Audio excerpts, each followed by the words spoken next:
आप लोग बैठिए, मैं अभी आता हूँ। यही बैठिए आप। मास्टर, बहरा हो गया क्या?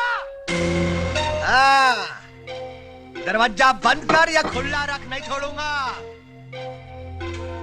मास्टर, लाला वजन लाल नाम है मेरा। जो भी बोलूं तोल तोल के बोलूं, जो भी करूं खोल खोल के करूं। धीरे बोलो लाला, घर में कुछ मेहमान आए हैं। मेहमान आए हैं तो मुझे क्या? मुझे तो मेरा पैसा चाहिए। देखो लाला, मैंने तुमसे 4 साल के लिए पैसे लिए थे। अभी 1 साल भी पूरा नहीं हुआ और तुमने अभी से पैसे का तकाजा शुरू कर दिया। हद हो गई शराफत की। खुद का पैसा मांगना तकाजा हो गया। अब मुझे मेरे पैसों की जरूरत पड़ी तो क्या मैं दूसरों के सामने हाथ फैलाऊं या 3 साल और इंतजार करूं? क्योंकि तुमने 4 साल का वक्त मांगा था। मुझे मेरा पैसा चाहिए तोल तोल के। लाला, जो तुम कह रहे हो सही कह रहे हो, मैं जानता हूं, लेकिन अगर थोड़ी सी मोहलत मिल जाए। सुनिए,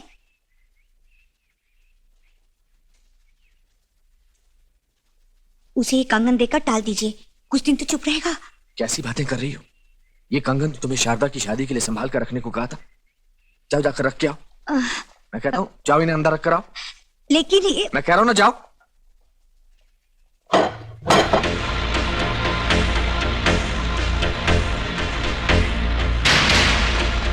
क्या बात है मास्टर जी? कौन है आदमी? ये हमारे गांव के साहूकार हैं। लाला वजन लाल नाम है मेरा। जो भी बोलूं तोल तोल के बोलूं, जो भी करूं खोल खोल के करूं। मास्टर, आज मैं फैसला करके आया हूं कि अगर मुझे मेरे पैसे नहीं मिले तो मैं घर पर कब्जा कर लूंगा। हाँ। ओ, ये कब्जे की बात मत करना। पैसे चाहिए ना, मिल जाएंगे, चल। जी मास्टर जी, हम पैसे ले आए हैं। मोहन ने भेजे। मोहन ने? जी हाँ। घर के कागजात ले आना सुबह और अपने पैसे ले जाना। पूरे पैसे लूंगा, ब्याज के साथ। 5 रुपए भी नहीं छोड़ूंगा। अरे बोला ना पूरे ले जाना, लेकिन अब तो जा। कल सुबह आऊंगा, कागज पत्र लेकर आऊंगा। 1 रुपया भी नहीं छोड़ूंगा मैं। आऊंगा, मैं आऊंगा। मास्टर जी, ये पैसे मोहन ने भेजे हैं। इन्हें लेकर आप अपना घर छुड़वा लीजिए। पूरे 17,000 है मास्टर जी, वो भी 500-500 के नोट। हमने एक पैसा नहीं लिया। हाँ, आप गिन के देख लीजिए। 17,000 रुपए, लेकिन मैंने तो 4 लाख रुपए लिए थे। 4 लाख? मोहन की डॉक्टरी की पढ़ाई के लिए थे। इस गांव में कोई डॉक्टर या अस्पताल नहीं है ना, तो मैंने सोचा अगर मोहन डॉक्टर बन जाएगा तो इस गांव का भला हो जाएगा। लेकिन लाला ने वक्त से पहले पैसे मांगने शुरू कर दिए। क्यों? लेकिन सवाल पैसों का नहीं है। मैं जानता हूं लाला को मेरा घर और मेरी जमीन चाहिए। लाला को? लाला को भी नहीं, दरअसल इसके पीछे भानु प्रताप का हाथ है। ये भानु प्रताप कौन है?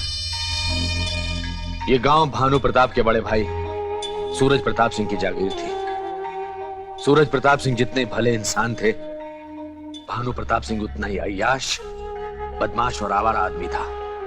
और एक दिन तो भानु प्रताप के कमीनेपन की इंतहा हो गई। कैसी हो सुलक्षणा? ये क्या बदतमीजी है? चले जाओ यहाँ से।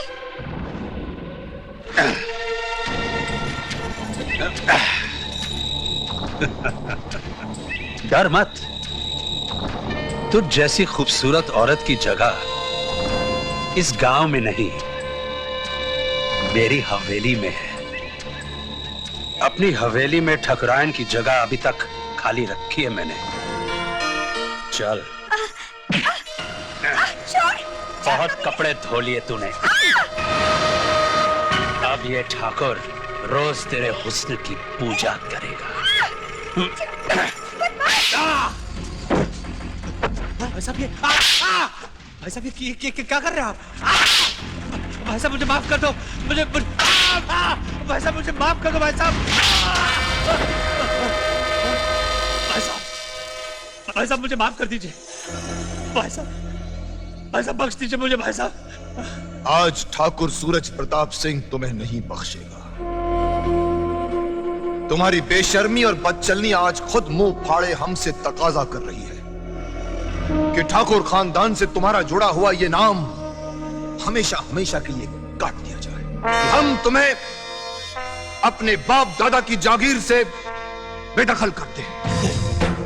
नहीं भाई साहब, भाई साहब नहीं, भाई साहब नहीं, भाई साहब, भाई साहब, भाई साहब ऐसा मत कीजिए। भाई साहब मुझे माफ कर दीजिए, मुझे माफ कर दीजिए भाई साहब, मुझे माफ कर दीजिए भाई साहब, मुझे माफ कर दीजिए। इतना ही नहीं, सूरज प्रताप ने भानु प्रताप को गांव वालों के हवाले कर दिया और गांव वालों ने उसकी बहुत बेइज्जती करके बदलापुर से निकाल दिया।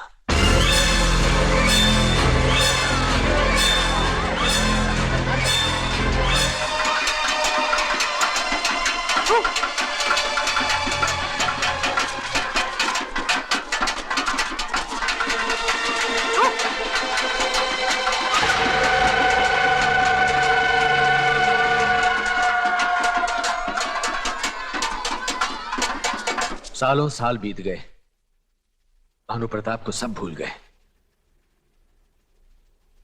सुना था आसमान से फरिश्ते उतरते हैं, पर उस दिन इस गांव में आसमान से एक शैतान उतरा था।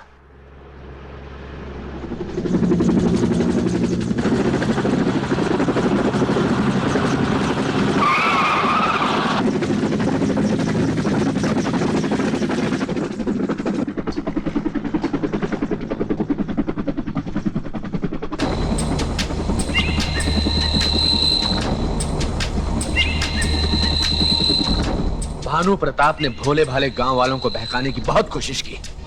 हम इस गांव की जगह एक आलीशान ऊंची ऊंची बिल्डिंगों का शहर बना के देंगे आप लोगों को। ऐसा कुछ नहीं करेगा तू। क्या लेक्चर दे रहा है? यही कि हमारे घरों को तोड़कर ऊंची ऊंची बिल्डिंगों में तू कबूतर खाने देगा हमें, जिसे तुम शहर वाले फ्लैट्स कहते हो, जहां इंसान ठीक तरह से सांस भी नहीं ले सकता। खुले आसमान की जगह एक बंद कमरे की घुटन देगा तू हमें। तू हमसे हमारी जमीन का सौदा करने आया है, लेकिन एक बात याद रख भानु प्रताप, किसान के लिए उसकी जमीन उसकी मां होती है, और कोई अपनी मां को नहीं बेचता, कोई नहीं बेचता अपनी मां को। दुनिया चांद तारों तक पहुंच गई मास्टर, तेरे पांव अभी तक मिट्टी से बाहर नहीं निकले। आज भी वही तेवर हैं जो बरसों पहले थे। अपनी मां को कोई नहीं बेचता, मगर गिरवी जरूर रखता है।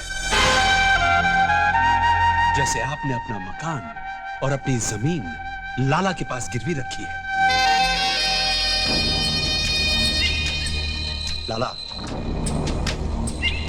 इस गांव के हर बच्चे को मास्टर ने पढ़ाया है। आज वो बच्चा अपने घर का मालिक बन चुका है, वो वही करेगा जो मास्टर करेगा। हमें मास्टर का घर और उसकी जमीन चाहिए।